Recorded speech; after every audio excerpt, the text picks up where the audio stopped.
Hello, welcome to Asian Petrolhead and welcome to our second owner's review. Today we have Kia Stinger owner waiting for us, so why don't we get started? And before we begin, please do support us by subscribing to our channel and also hit the bell notification so you don't miss out in the future. Thank you guys, and also if you want to participate, please refer to the email given below here. So why don't we get started right now?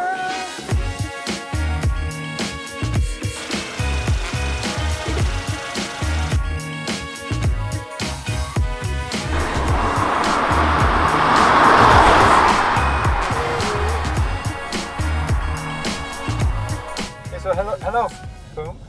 Hi, Charlie. Thank you so much for reaching out to us. Thank you for having me. Would you like to say hello to our audience first and tell us a little bit about yourself? Okay, hello, hi everyone. My name is Poom. I guess, like many of you, was a long-time subscriber to the channel and couldn't be happier to get a chance to review my own car. Can you tell us a little bit about what you do here in Korea? I have been living in Korea for the last almost 6 years now. Wow. 6 years now, and so I work here. Well, my wife also lives here, and we are expecting our first child later this year. And yeah, so the car was, I guess, in a way, a family car. Okay, despite being a sporty-ish car, Right. I think it's a suitable family car. For cool families. Cool families only, right? So No. you brought blue Stinger. Right. So can you tell us a little bit about your car? Oh, we flip-flop a lot about the colors. You know, well, I guess because there are so many appealing colors available. Yeah. And Korea, I think it's known for having very monotone car cultures when it White, comes to black, colors, right? right. Black and white, you know, safe choices, not to stand out so much. When the Stinger came out, the launch color was red, so we obviously had red in mind, and then soon realized that that is a bit maybe not for us. So I guess the real contentions were this very beautiful gray, gray color, and this blue. And after looking at I guess, when visiting the showrooms, Right. wow, the blue just really stood out for me, you know, and makes the car look real expensive, at least in our eyes. Right. So yeah, it's blue. So you got it 2-liter with the rear driven. Yes, Right. yes. And this is, you said, how long did you guys have this Stinger for? We bought it probably a little over 2 years ago. A little over 2 years ago at the end of 2017. So the car was, I think, launched. Start delivery in Korea around July. So when we start seeing ones at the showrooms and on the streets, you know, obviously it caught our attention. But we weren't really in need of a car per se, because you know I still walk to work. We live really close to work.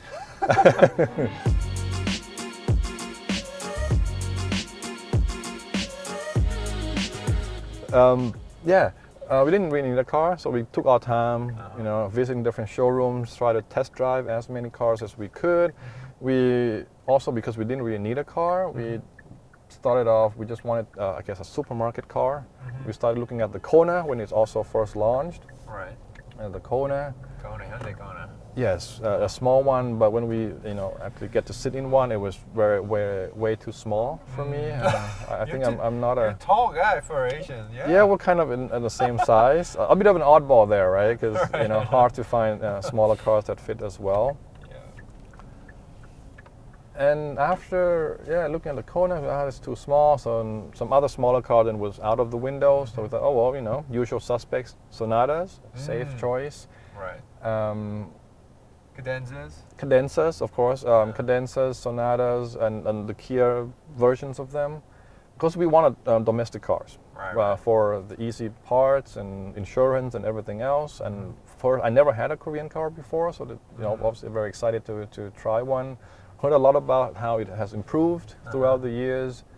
Right, they've come a long way. Right, I think, Cars now, yeah. Yeah, I think very competitive in today's market. And so we looked, and I think at that, the initial reaction to the Stinger was, man, it's beautiful, but it's out of our budget. out of budget totally, because I thought it was like 3 times more than our base Sonatas, and then we will start looking at different options and what we wanted in the car, what we kind of need, and just having a try and test it. We're like, oh, that would be nice to have this and this and this and this option, and then we started going up the trims level, as we all do, right? As we all do, start going up the trim level, and start to realize that hey, there's also a cheaper version of the Stinger. The smaller engines, and because most of the hype around the Stinger were how fast it was, for the money. It's such a very nice engine, so people kind of overlooked the smaller engine. But then spec-wise, it's actually very, very good, especially compared to the top trim Sonatas for us. And we thought a lot of the basics equipments, heated seats and all these features are included. Heated steering wheel. Heated steering wheels, great for the winter, obviously. Cool seats, all the blind spot monitorings, and you can, like a normal cruise control. Exactly, you could hear that when you have the blinkers on. So we thought, hey, this is actually something we could manage. It's still over our initial budget by double, I think. I think it doubled the initial budget, and you can certainly talk to your wife about it. yeah. Well, I kind of just didn't talk at all. I just let it slide and not making any decision. So it also has auto hold. Auto hold, yes. Very nice. Something that my wife actually loves, because she's always scared driving up the hills when you stuck paying for parking tickets. It's also auto start and stop. Auto start stops, yes. Auto start stops. Electric parking brakes. Electric parking brakes. Shift by wire. Oh yeah. Gearing.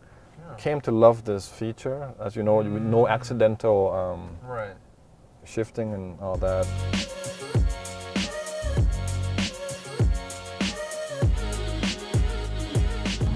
Okay, Pum, for a change, is there anything you don't like about this car, or anything broken yet? Not yet. Not yet. Not yet. That's a good thing, I think. And there are a few areas, a few things I feel that Kia could improve upon for, next versions and whatnot, and some issues that we had that weren't so big of a deal. Okay, at least not so big that we want to get rid of the car just yet. First thing first. I'm not sure if it's our own settings or how we manage this, but sometimes on a cold morning, the electronic parking brakes would not disengage. This one? The one at the right by the gear knob. So once it's engaged, you can see it lights up at the front there, and it won't disengage. We could still somehow drive, but the light is still there, and we could not just disengage it for some reason, unless we have to switch off the car, turn it off and restart the car. Then it works again. It happened a couple of times, and of course we went into service and we showed them that hey, there was an issue like this, and they checked and said no, there's nothing wrong with this problem. As they always, say nothing in front of the doctor. Nothing shown. But I think lately it's kind of gone away. Lately it has gone away, so it wasn't a big deal. It's just that because always it doesn't happen. It doesn't suddenly engage in parking brakes while we're driving. It's always at the parking lot, so not big of an issue. But haven't had that problem anymore. I have not heard this issue reported anywhere else by any other users on the forum, for example. Nothing so far. It seems to be only my case, and that was it. And another thing, which is the auto start stop. Oh, this guy, yeah. You're right, yeah. The auto start stop, I don't think it comes up as often as it should. I have a few theories of why this is the case. One, I think when in winter, summer it comes. Yeah, when it's cold, I think the battery, the charges are not being held as much, and also to do with the dash cam system, because the dash cam is connected to the batteries to keep on charging, so you are monitoring even while the car is off, and because we don't drive the car every day. We don't car it off. Even if we drive, it's it's just a short trips.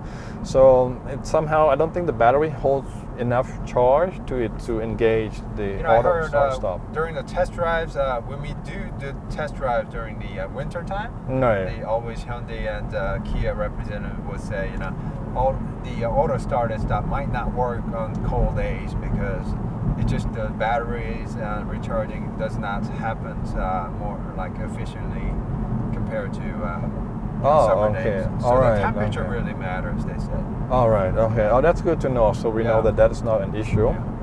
Yeah, so we know that it doesn't come on as often as we would like. And when it comes on, oh my God, your right foot on the brake, it's got to be so still. A little twitch, a little changes in position, and then it just engages. It starts it's again. very sensitive. So it's very, very sensitive sensitive in that sense. But you get used to it. All you just have to do is just slam the brake as hard as you can, and get cramps a few times. But then it's all right. Okay. So anything else? So far, no. Okay, far, I do like most of the things. Maybe on a few words on practicalities of this car, because you talked about it. I think that's because what one of the main promise this car was, giving is like, oh, it's a very nice sporty car, but also practical, right? With the rear hatch. We find the boot space, the trunk space, isn't as deep. Right. It's a little shallow. Makes because you have getting things. fastback, or that's what Kia wants you to call it, but Right. you have a hatchback. It's not a hatch, yeah. It's like a fastback. So there's this slow roof line, and also I think the floor is Shallow. a little shallow. Yeah, it kind of goes up higher up a little So bit. many would think the practicality would be good on this car, but not actually. Okay, let me rephrase my statement. It's still better than Sports car. normal, better than sports car, like a purebred sports car. I think it's still better than like Sonatas and other mid-sized sedans because Right. you can fold off the rear. But Sonata doesn't fold. it doesn't fold, right? That's what a shame. I think I know. it shouldn't be too The difficult. funny thing is they let you fold it in the Right. U.S. and North American markets, Right. which just doesn't do it here in Korea. I don't know what's going on. I think I don't understand. Sometimes this makes me wonder, right? The market researchers, how they I know. decide on which market can have what and not what. I know. And I think all car drivers drive very similarly around the Korea's world. like folding second row seats too. Yeah, right. Yeah, exactly, right. It's like, yeah, we do have long items we want to put into to our booth and trunks. Kidding. That's a bit odd. Yeah, not as practical as maybe I just expected too much. Maybe that is that, right? Maybe I expected too much, but it's that's one, and two is leg space. Because of the sporty nature of this car, your seating positions tend to be much lower. I think the lowest of any Korean cars that I've tried. Oh, this Yeah, seat much really goes lower. Yeah, Right, like noticed. in the BMW like territory. I like That low. Yeah, you could feel the sportiness of this. Yeah. While it's good for the driver, but then because you're kind of leaning back a little bit, like lying rather than sitting up, it makes rear leg rooms and other areas feels a little cramped. In that case. But for me, when I got the press car, the seats, the back seat felt a little bit, back part felt a little bit narrow, but this one actually does not. But when I test drove the GT, it was a little bit narrow. Charlie, race the guy. I'm sorry. But it doesn't happen to you. The back side is okay. It's perfect for me. I think it just fits my body shapes really well. Even the passenger seats, the side bolster just seems to be very nice. You can adjust a little bit. Probably because the higher trims, you can adjust the side bolster, you can adjust the rear. A lot more adjustments with the seats.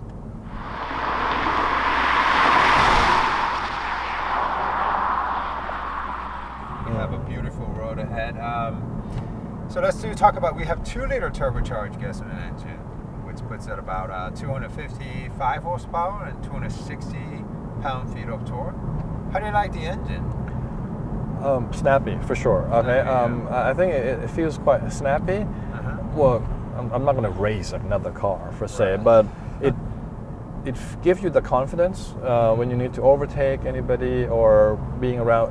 We don't drive long distance a lot, okay, in the highway, so it was not really a problem. And I think Korea, with Korea, all the speed cameras everywhere, we don't really get to go above speed limit very often. So in that sense, it's more than adequate, okay, much more than adequate. Very snappy in the city, of course. Given the size as well, I think this car is on the heavier side, for what it is. Yeah, more than adequate. So if you're not if you don't love or enjoy so much of going out and wanting to drive, dynamically, more than adequate. Okay, much more than adequate. Yeah, more than any standard, I guess, the mid-range cars, that you would find. Like I said, this is my first time driving 2-liter turbo, but I think it's powerful enough for your daily driving. I mean, there's of course 3.3 liter, like you said, it's a very different people buying it, but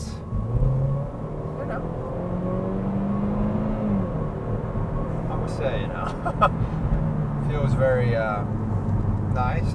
It has a very linear turbocharged balance all across the RPM range, so it feels very good too. And I think you can certainly enjoy sports driving on the back road with this 2-liter turbo. So no problem. Yeah. So for sport, like back road, like the road you see here, I think what's more important than the actual powertrain is the steering and the handling of the car. Right. And the balance of. I think in that regard, this is pretty good. Right. Yeah, I think that's pretty good. Already mentioned. I think you mentioned that Albert Biermann, the ex-boss of the M division of the BMW, designed and tuned the handling of this car, the chassis. Yeah. Oh, you can see that. I think you can see that it feels confidence. Steering wheels above average when it comes to response. It's not going to be like a race car types of feels that you feel every grain of sand on the road. But I think it's not as mushy as I guess many front-wheel drive cars as well. So excellent. See, we have a red Stinger coming up. Yeah, you know what we used to do this was we used to blink and put hazard signs to other Stinger when it first came out because it was just so rare.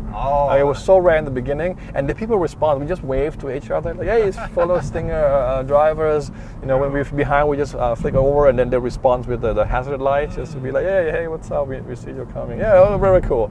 So all Stingers it seems to be. At least a lot of the Stinger owners today, you can see they are car lovers. They have to care. Right? Taking the. I don't know if it's so much of a risk. I think it's buying a car the first model year, right? The first car. A lot of people have that like, I'll buy the second generation of it. I'll see what But hey, I think that's a bit of a novelty having the first the version of this. But okay, getting back to the driving dynamics. Right, you also have. What do you think about transmission? 8-speed automatic, paddle shifters. May I? Oh, please, of course, yeah. So that's right. 2. Yes. 3. So up to 7,000 RPM. Okay. 5. So I would say it just feels like the regular 8-speed automatic from Kia and Hyundai, and recently they make very nice transmissions. They not only shift quickly but also smoothly, as you can see. Mm-hmm. So I would, definitely love to have this car as with automatics too. Now that about the rear driving, because like I said, it's the first time. All the press cars always had an all-wheel drive system. Maybe because they were kind of scared that we might crash their GTs. But it literally feels a lot more. It knows how to dance a little bit better. Right. Lighter, and you can really feel the rear kind of pushing it. Because all-wheel drive system was good too, but it just felt a little bit limited with all the slip differential and ESC, and with all the all-wheel drive system. It was just not letting you have too much fun. But this feels a lot better around the corners, I can feel.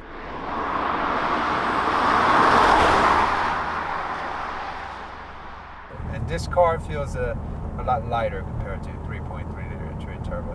That's also one better thing compared to 3.3 liter. Of course, it has more power. Right. Yeah. That guy feels a little bit beefier, and all-wheel drive system just limits all the fun from driving the rear drive well. That goes back to what I'm saying about, you know, this kind of back road driving. When you don't get to drive very fast, 60 kilometers, 80 kilometers per hour, but taking the turns, I think a lighter car, and not so much on the engine and the handling, that what makes really a difference. And I think that's fine. Yeah, it's lighter. Yeah, because if you open the bonnet, the hood, I guess, what do you call it? The hood. Hood, right? Right. The bonnet in the UK. It's a lot of missing. Lots of empty room, space. Right? Yeah, it looks really odd. I'll show you later. But man, it's a lot missing. Okay, a lot of missing in there. A few cylinders. I think you can hide somebody in there. Literally, yeah. There's a lot of empty space. Room for the turbo. Right. Yeah. So, but you know, that's what it is. I have no problem, at least with what it, you know, the handling of the car. I wish the sound isolation is it a little bit better? Oh, it's got single window. Yeah. It's single, yeah. So it's not double pane. So I think one of its sister car, right, or brother car. I don't know what you can consider that. The bigger one or the small one, but the G70. Okay, Genesis. Oh, Genesis G70. You also take a look at that when you buy this car? Precisely. I think I actually waited. Okay, I kind of set on the Stinger. Then I saw, the G70 was launching. So it was like a month away. So actually I waited that extra month just to make sure that I see the real car, because people have sketches and, you know, maybe some spy shots.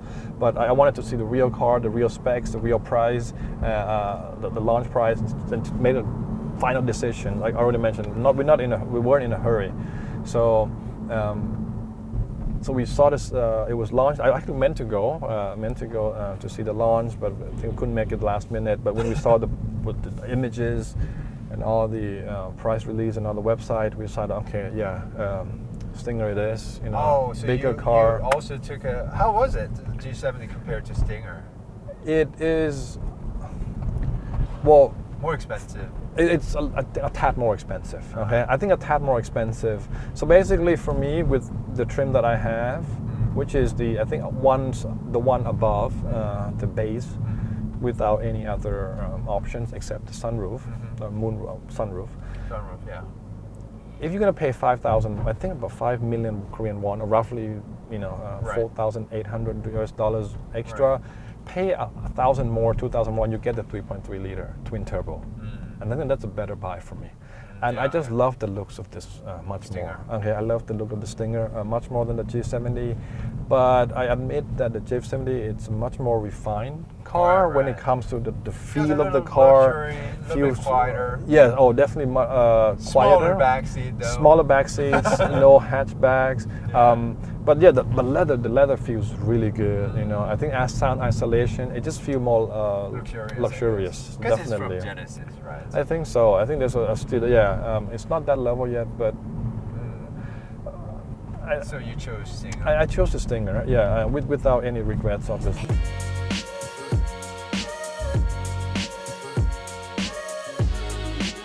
I'm a member of a forum, let's say, you know, this Stinger forum. Shout out to the Stinger forums members and the owners house. It seems that the buyers of the 3.3 liters and the 2.2 are totally completely different sets of people. Where for me, like the 2.2, the smaller engines buyers are those who want to step up from their usual front-wheel drive, you know, top specs Sonatas or the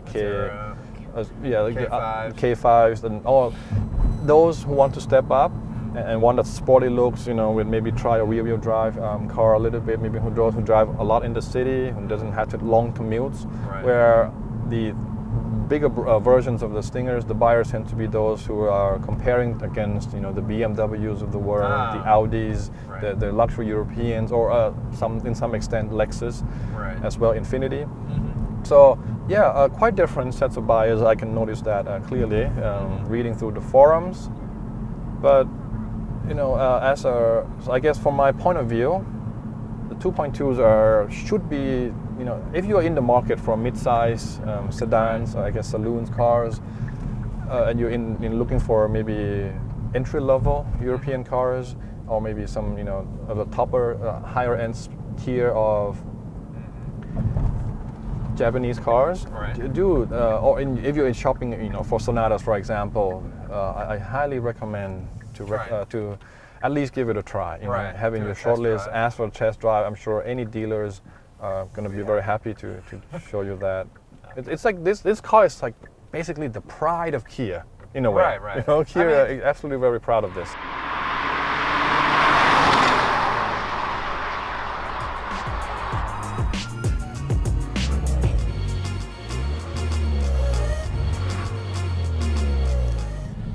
Like you said, you didn't get all-wheel drive system. How come? Because it sometimes snows a lot here in Korea. Can you tell us a little bit about why not?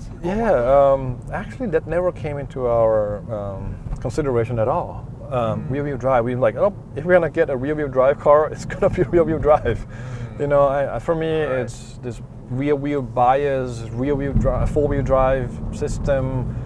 Makes sense. It's I don't know why. Okay? I don't know why. They say, but it's for the safety. I'm like, then you wouldn't want to get a fast car in the first place, at least to my logic. Right. So it's rear-wheel drive, and I guess spending many years in Europe, and you see most BMWs are rear-wheel drive, right?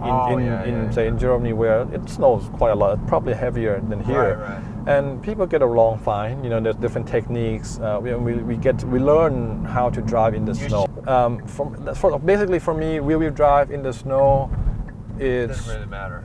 It wasn't a big deal. It's not ideal, it's not ideal, but it's not a deal breaker for me. And I think the benefits that it brings in the summertime, in the spring, in the autumn times, with the feel of that and the savings. It snowed not many days here in Korea either. So. Right. Yeah. Well, we drove it, to the ski resorts. We snowboard and stuff, and that's fine. So we just have to know. Cities in here in Korea, they do a good job cleaning the snows too, like really fast. So.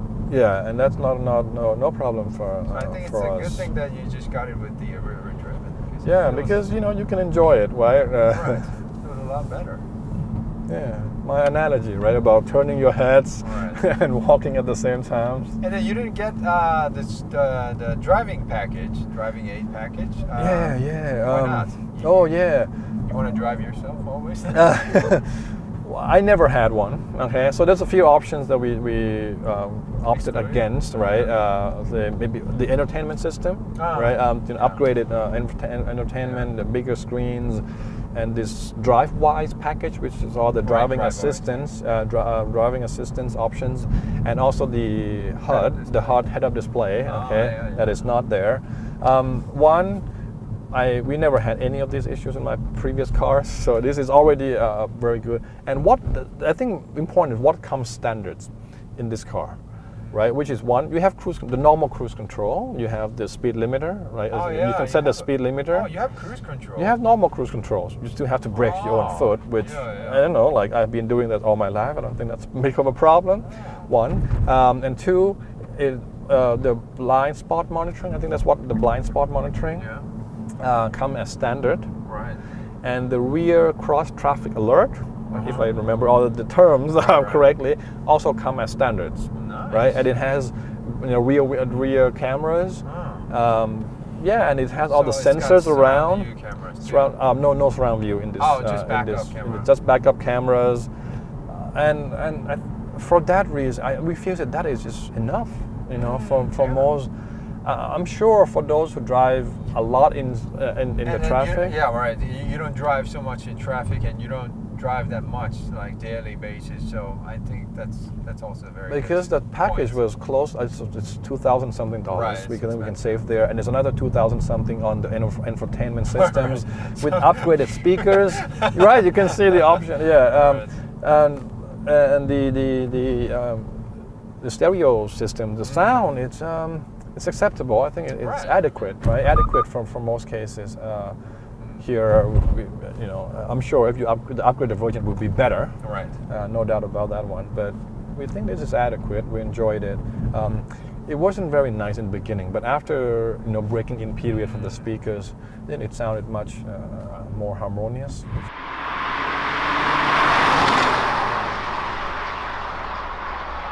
Good things, can you point out, like, I love these things about this Stinger? Oh, okay. So a few positive points? For me. Maybe let me see if you agree. Yeah. The looks. Oh yeah. Looks. Looks fantastic. The blue looks good too. I mean, it's the first time seeing the blue for me. Oh, thank you. That's oh, thank you. Yeah. Most people get white one, black one, charcoal one. Charcoal ones, yes. And the GT buyers love red. So yes. So this is like my first time seeing the blue in person. It looks really nice. Yeah. Oh, yeah. We love the looks. I like the looks. Every time we walk, we approach the car. Anyway, we still until today after 2 years, still like, damn, that's a good looking car. We like that a lot, and it really stands out in the crowd as well. It just doesn't look like Kia. Yeah, but you see the front, the grille, the sort of tiger nose grille. You know it's a Kia, right. but man, the proportion wise, and especially from the rear view or the side profile, it looks absolutely gorgeous. And for the viewers watching from North American markets, we have the E badge, right? Exactly. And that's also, it doesn't say Kia anywhere around this car. So. Yep. And that's I think at least in forum members as well. That was one of the first thing they do to their car, the D badge, the Kia badge, and place this E badge and the Stinger script in the middle, and hopefully that come as standard in future model for other markets as well. Yeah, the looks is something we still appreciate until today. I do like the driving dynamics.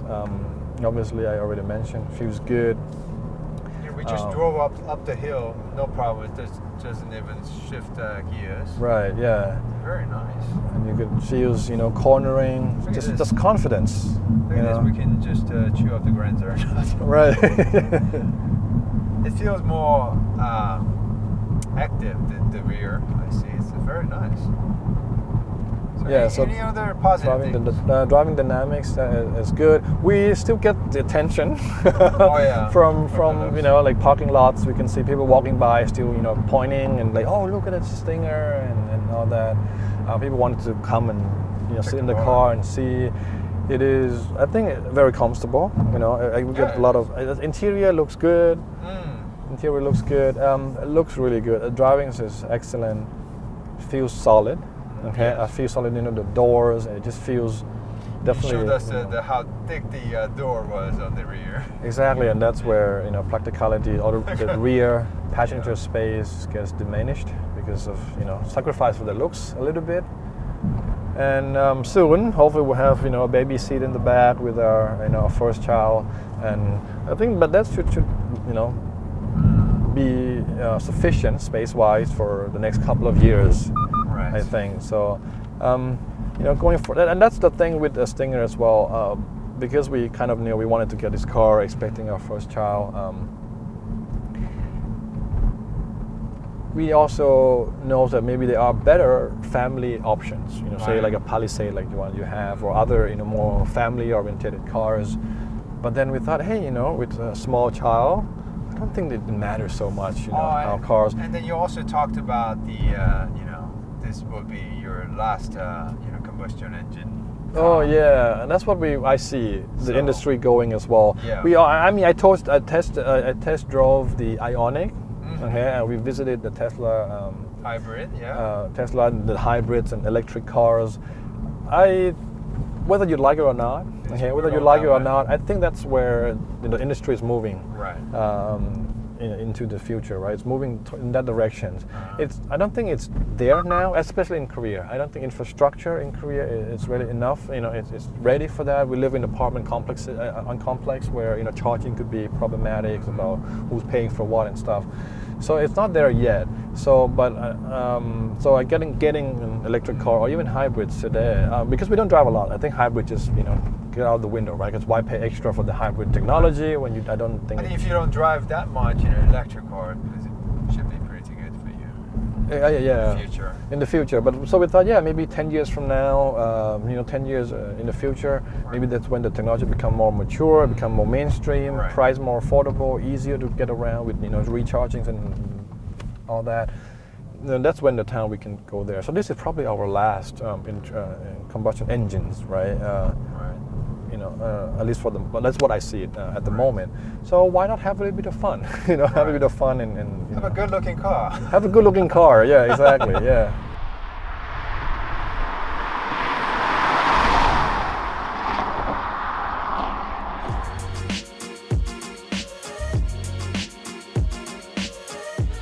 Kia navigation worked great in English? Excellent. Yeah. To our surprise as well, because we thought like, hey, how can that be? We just remember how to navigate through the menus a little bit, and just a few characters, just type it in. How can it then save all the places? But then we learned that all the menus are all in English, which is right now it just gives you language right there. Right, exactly. You can switch on to Korean or English. The weird part, only one quirk with this is that the navigations, once you have the menu in English, you cannot type the address in Korean. Yeah. You can't change the keyboard on the same, vice versa. So that's a little odd, but... so that's why I had to change it to Korean and then type it in and then come back. Yeah, so that's a few extra steps. Maybe Kia, then you can change that a little bit, improve that on. I think that would be, be a welcoming change. But you can search from most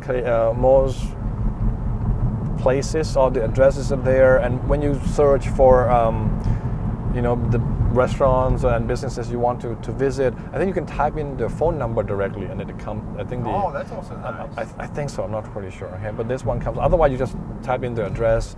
The graphic looks excellent. I think it looks better than any other car navigations, and it has regular updates, and they're free. So when I go to get my car serviced, there's a few computers sitting around. We can just take in the SD drive, update it, and it comes with new features. I think the latest update reads the messages for us. It keeps updating all the graphics. Once you drive in the city, you will see actual buildings, like 3D building models, and it's like, oh man, it's really like what the outside looks like. Excellent. And all in English, obviously. Turn by turns, navigation, the voice, the sounds, all in English. Very convenient.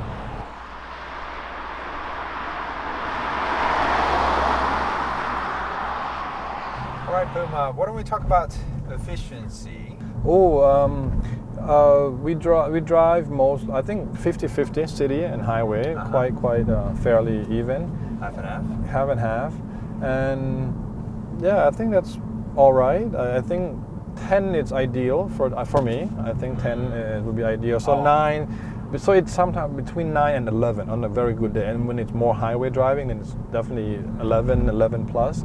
9 highway and city driving included also. I think 9 is spirited driving. Yeah, with my wife restraining any fast driving at all, then it's about 10.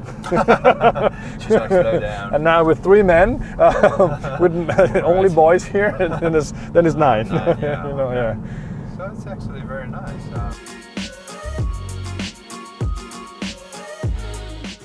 So Puma, it's already time flies when you're having fun. So would you like to say a few words before we end the show to Kia as a Kia owner?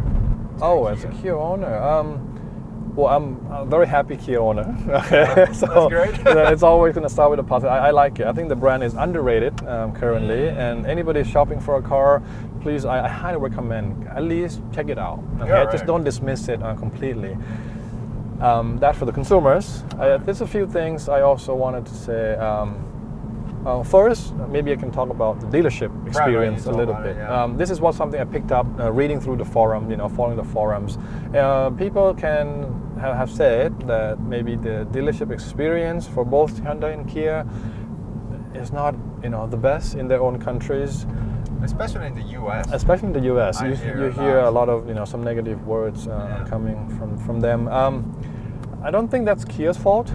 I'm not sure if that's a way around this, but yeah, the dealership experience in Korea is excellent. You know, and Kia has some very nice showrooms. You know, you can test drive many cars. They treat you really well. People well trained. I always have great experience there.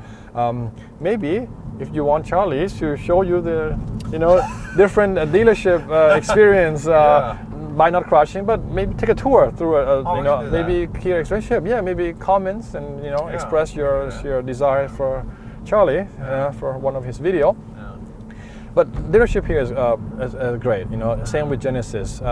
Other dealers, the bad experiences are probably, you know, maybe it's localized issues rather than something coming exactly from here. So please ignore that, and please don't associate the dealership with the car quality. You know, you gotta buy the car, go through that, but then you gotta drive it every day. You know, why not? You know, look over that and see the car for what it is, and you can, or maybe just change dealers. I'm sure there's good ones. Local town. There's probably more good ones than you know, the bad ones. But yeah, then try a different dealer, for example. Check out the forums. You know, I think it's stingerforum.org. Okay, if I just make up a bit of a shout out there, it's the largest Stinger forums in the world. In the description. Over 10,000 members. Wow. Right, over 10,000 members, so you can have a lot of information there. A lot of dealers are on the forum directly. You can always ask for, you know, quotations, availabilities directly. I think in the U.S. that's first place of first source of information I recommend. Yeah, so dealership experience has been pretty good. Servicing, excellent. You know, they have coffees and teas and TVs and magazines and things. You can just, you know, keep it there, and it's relatively fast. Okay, I think I go for a checkup maybe an hour maximum, and all the certificates are there. Very nice. And something maybe this is a bit personal. Okay, I like Kia to take more risk. So far, it has. I think Kia. Oh, you talked about that, yeah. Kia has. I think now. I think now, currently, it has proven that they can build good cars, reliable cars. You know, they offer 5 years warranties, even 10 years on the engines in some markets. They can make good, reliable cars. Fit and finish, it's excellent. No rattles. You know, beautifully made cars, and it has good options when it comes to, you know, features. They'll charge you, but good options. Good option, they'll charge you, but others people too. Yeah, try to go to a Porsche dealership, and then you know this is very good. Porsche, man, that's another word. Yeah. So Kia has proven that it can make good cars. And now, and design-wise, I think has been incremental upgrades. It's solid. You know, it has all the things that you need. I want him to take more risk. I want him to, like, for example, people rave about Teslas, right?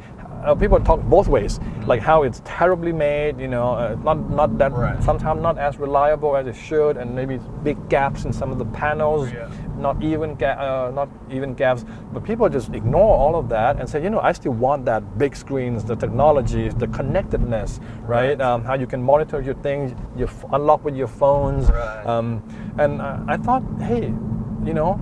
Why can't Kia do it? Why can't Kia do it? Yes, it doesn't have to be electric car. It can be in combustion engines. But hey, put all that tech in there, right? For example, I don't understand why today I still have to buy the dash cam separately and have this big black box stuck in the windshields. Why is it not integrated, right? You know, new cars like Sonatas, Cadenzas, they come with the. Okay. See, it's starting. Like last year. Oh, so, excellent. Yeah. So that's they've been doing it right after my time. Yeah, I hope that's the case. You know, they do a bit more of that connectedness. I wanted to be maybe able to check the fuel level from my home, so I know how to plan my trip from home. You know, I wanted to have more information available, connectedness. Maybe if I'm not around, maybe I take the key out. Maybe my wife can take her phone to unlock, like what a Tesla can do. They also have the smart key. You can share the smart key through your smartphone. Okay, maybe those are the options that I'm missing. There, you can see maybe that's what the features that I have been missing with all the upgraded packages. But like you said, you know, rather than going from 7-inch, 8-inch to 10 1/4 inch, why not just put a big old Yeah. I want like Tesla. the upgrades to be bold. Wrist, I'm talking like instead of Yeah. like, oh look, Just from not the 8 upgrading, we're you making know. it 9 and 10. No, I'm like 8 to 20. You Yeah, know, like I a know. big jump like that. And Yeah. autonomous driving too, but it's not illegal here in Korea. But you know, they should really work on those, not upgrading or improving, but like a leap. A leap I guess, forward, right? yes, a big leap. Yeah, that would. Yeah, I think that would be fun. And they talk about millennials, coming out and people carry phones and stuff. Like yeah, then the screens make it big, But that's my personal take. That I think that is that. Well, that's good. I mean, you want Kia to grow faster than other brands, and I think they're definitely working hard. But like you said, I wish the all these higher ranking officers will take more risk. Right. It's okay to fail here or there, but overall, if you progress gradually and quickly, then customers can enjoy more technology. And Definitely. features, so.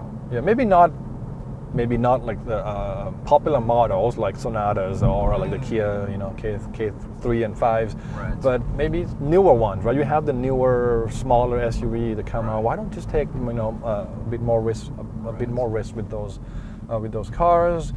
And another short one, maybe modding. Okay, I think the modding community made Japanese cars very popular. Okay, like the tuning communities, right? Like Honda's has their own Mugens and TRDs for Toyotas and all the tuning and divisions. Yeah. I think Kia and Hyundai, I think they're starting with the N lines, right? The N cars. I know, Hyundai. but they need one for Kia, I think. Too. I think they should have a bit more of that playfulness. Where's the one for Kia? Yeah, right. They have just a bit. I mean, it's a few cosmetic things with battery. That doesn't mean much. And, I talk about a bit more performance orientated cars. I think there's a little bit market on that, and aftermarket. I think in the forum as well, people do enjoy topics about modding the cars, changing the maybe as basic as changing the wheels, for example, has been very popular. And it's not so big here in Korea, the tuning, because it's most of the part is illegal here in Korea. But it's such a large business in the U.S. and North American markets, and Korean government is actually working on to kind of allow it a little bit. Right. So I think like you said, if they want to do it, more brands, more parts coming off of the high performance. Yeah, parts. changing its image a little bit from those old boring cars to a bit more fun, vibrant, appealing to younger people. Then I think the tuning and modding community can play a big role. Okay, That's why I think Hyundai's been playing lots of role on the WRC, and I think they're just getting to a good point, but we'd like to see more coming. Sure, yeah.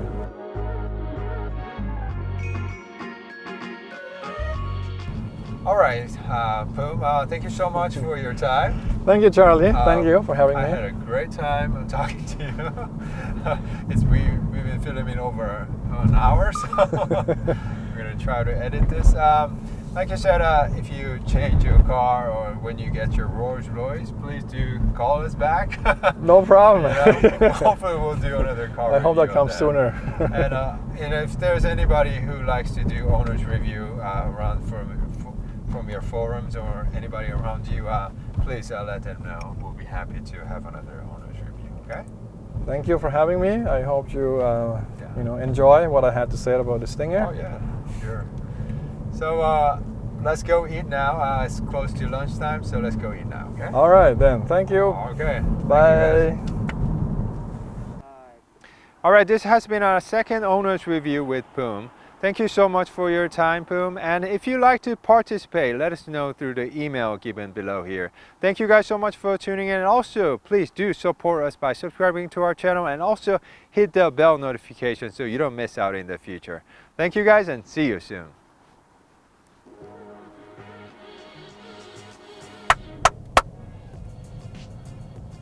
So you ready? Yep. Okay, so I'm going to greet and ask you about yourself and then also about Stinger, okay? Sure. And we on European, everybody drives the real car manual. like sticks, yeah. And this one, yeah.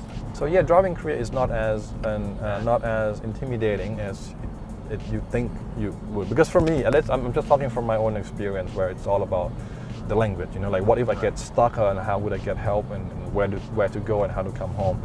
But not too bad at all.